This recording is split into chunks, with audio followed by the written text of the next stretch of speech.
સંગ્રહાલયના 10મા સ્થાપના દિને દ્વિવાર્ષિક મહોત્સવનો ભવ્ય પ્રારંભ કરવામાં આવ્યો. વિશ્વના અત્યાધુનિક સંગ્રહાલયોમાં સ્થાન પામતા પટના સ્થિત બિહાર સંગ્રહાલયે આજે 7 ઓગસ્ટ 2025ના રોજ પોતાના 10મા સ્થાપના દિવસની ઉજવણી કરી. આ સુવર્ણ અવસરે સંગ્રહાલય દ્વારા આયોજિત ત્રીજા દિવસીય મહોત્સવનો પણ શુભારંભ કરવામાં આવ્યો હતો, જેણે પટનાને વૈશ્વિક સાંસ્કૃતિક નકશા પર અંકિત કર્યું છે.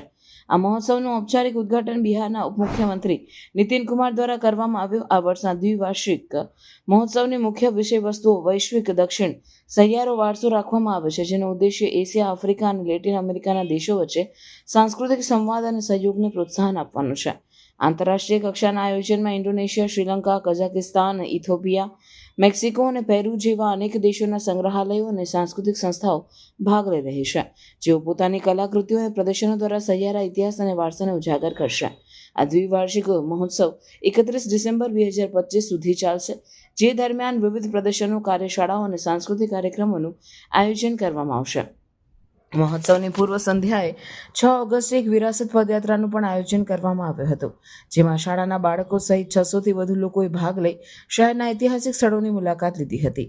આ સમગ્ર આયોજનનો હેતુ બિહારના સમૃદ્ધ વારસાને વિશ્વ સમક્ષ પ્રસ્તુત કરવાનો અને કલા સંવાદ માટે એક મજબૂત મંચ પૂરો પાડવાનો છે.